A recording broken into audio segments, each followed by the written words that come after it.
What up, though, y'all? It's Chris, broadcasting from the D. We got to talk about Teacher Bay. Who is Teacher Bay?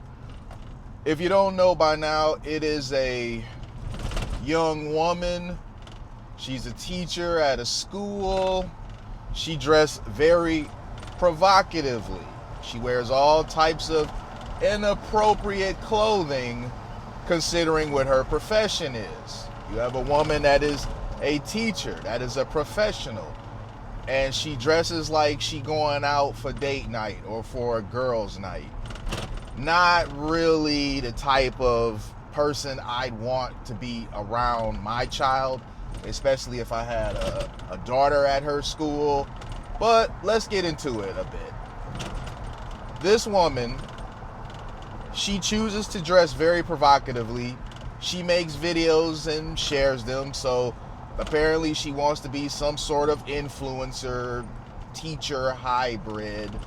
But instead of going viral for things that have to do with being a good teacher, she's going viral for dressing like a club hopper in a institution that's supposed to be centered on education. And you have people defending her, which I find to be very strange. And the women defending her, you can kind of tell they're of the same ilk. You can tell these are women that probably haven't quite grown out of their 304 phase. They still think they her.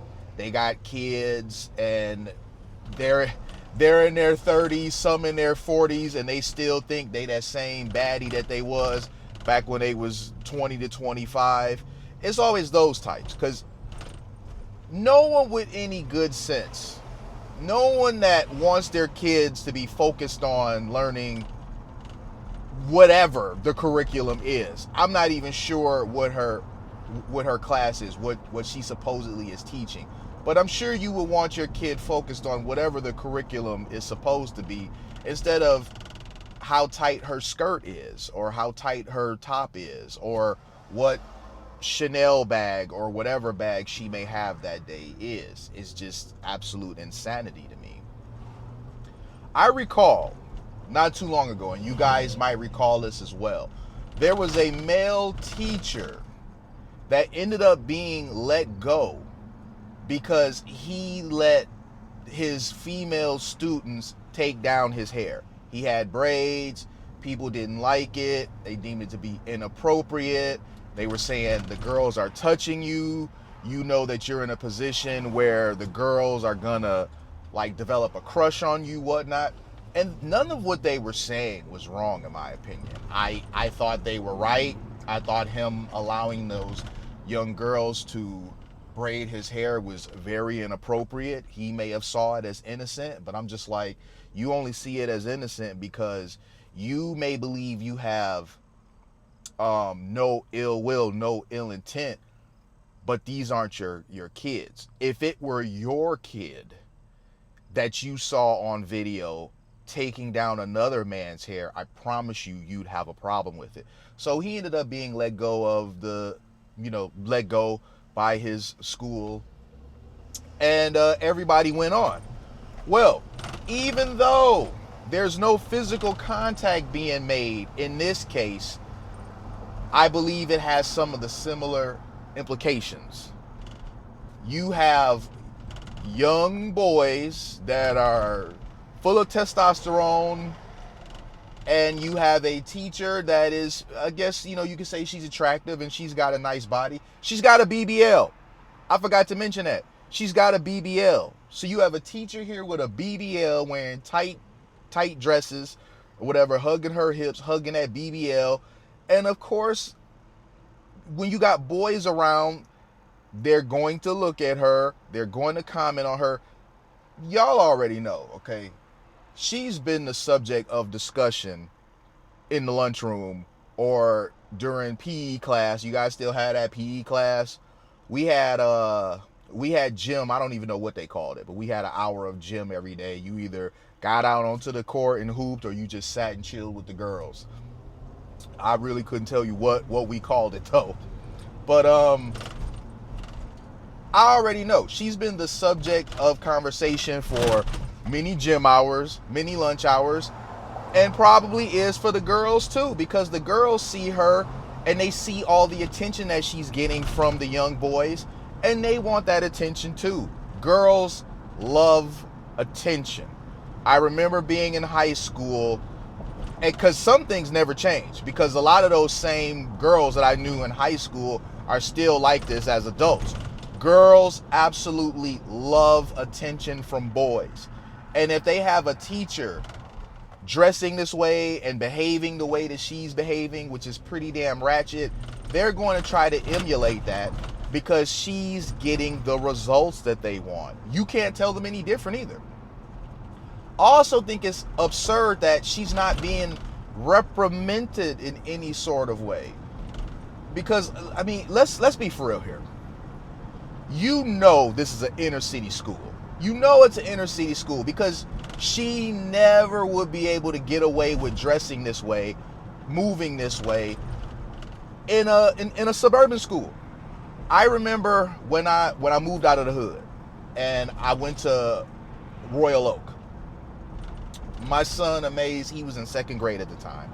I remember enrolling him there at Northwood Elementary and thinking to myself, now they had just built a new school. This was the new Northwood.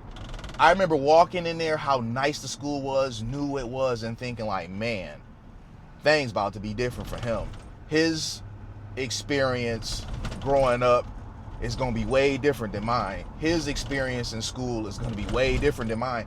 And it was. There's no way in that environment that they would have allowed a teacher of any color. It just wouldn't have been because she was black.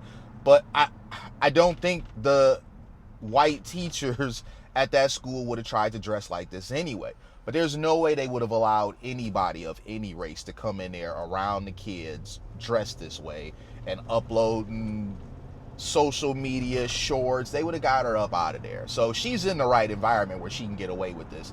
And if you say anything about it, you're a hater. You're the problem.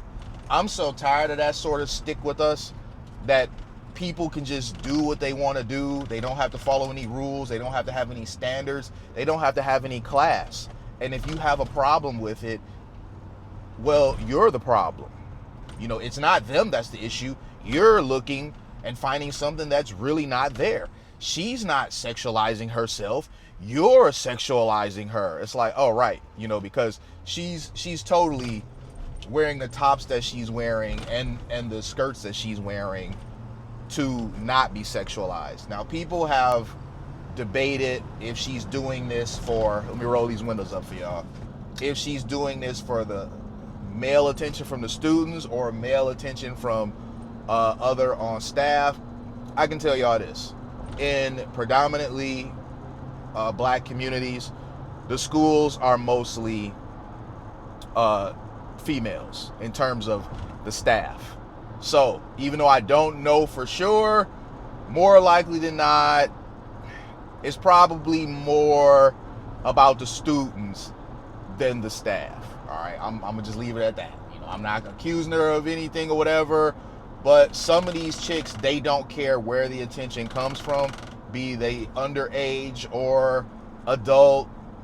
Male attention is male attention. She's fully aware of the attention that she's getting from the male students. She's not blind to this. She knows she's getting the same sort of, I guess, desire, energy from the male students that she would be grown man. And she doesn't care. She chooses to come there dressed like that anyway. Even when my son was in high school and we were now living downtown Detroit again, and he was going to the special school that he was going to, that they didn't just let anybody in.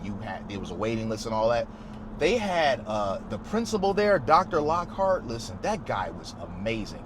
He never would have allowed a teacher to come in there like that. I'm gonna tell y'all a story real quick about Dr. Lockhart. He ran that school amazing. And this is why I always say that schools need a male principal, because I've never seen a school with a female principal be ran better than one with a male principal. It just is what it is. I ain't even gonna argue with y'all, man. I've raised my son from being a child to an adult, all right? Watched him walk across that stage graduating. I never in his life seen a school be ran better by a female principal than a male principal.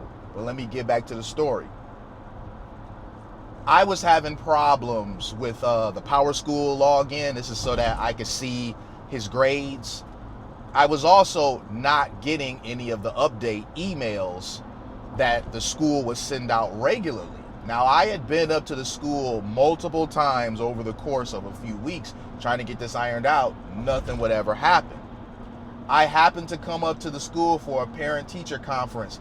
Dr. Lockhart saw me and immediately came over to kick it with me because I was one of those parents that came up there regularly, so he knew who I was and came over. Mr. Jobson, how are you? It's so good to see you, this and that. And it was always a pleasure kicking it with him, man. I mean, seriously, he was just an awesome guy. And so I just ran this by him. I was like, hey, man, I could really use your help with this. I have not for months that school has been in this whole school year up to this point, because it was the first parent-teacher conference of the year. I was like, I've not been getting any of the emails. I have trouble logging into my Power School. He was like, oh, I'll get that taken care of for you. And I'm thinking he eventually is going to get it taken care of for me. He's like, here, follow me. So we go into this office of this one lady that was there. She's like, hi, Dr. Lockhart. He was like, hi. He was like, Mr. Jobson here says that he's having trouble with his email login. Why is that? Man, the look on her face. She looked absolutely frightened. She was like, I'm not sure, but we can get that figured out. He was like, okay, cool. Within 10 minutes, maybe within 5 minutes, all that stuff was working. I was able to log into the Power School app right then and there, and they sent the test email to see if I would be getting communication from the school within 5 minutes. That's the difference between having a principal that's about the business and running the place well and whatever they got going on at that school. Dr. Lockhart ended up getting promoted and going on to have a higher position within the Department of Education. And it was bittersweet. I was happy for him that he was being picked to go somewhere else and be useful. But the school was not the same for my son's senior year because someone else was there. And there's a female principal. The school ran like any inner city high school. And I'd be willing to bet the way it's ran now with this current principal that's there, and I'm not bashing her in any way, but I can imagine that a teacher bay would be acceptable there now when it never would have flew while Dr. Lockhart was there. So on that note, I'm gonna go ahead and leave y'all, man. This teacher bay situation is silly. It should not be allowed. You should have to adhere to some sort of standard, some sort of dress code when you are going to be under impressionable minds. Or be over impressionable minds, male or female, because the boys are lusting for you and the girls are trying to emulate you. I mean, you're in a position of trust, you're in a position of influence, and acting like this is okay and gaslighting people for having a problem with it, it just goes to show you, man, why so many people, they get out of the hood the moment that they're able to. They get the hell out of the hood because certain ridiculousness you're just never gonna have to deal with in an environment outside of the hood. People exercise common sense a lot more often when you get outside of the hood. They don't act like you're the problem for not wanting your children to be subjected to certain things once you get the hell up out of the hood. So I'm gonna leave it there though, you guys. Hit me with a like if you like what I do. Hit me with a sub if you like what I do. Hit me in the comments. I'll holla at y'all. Peace.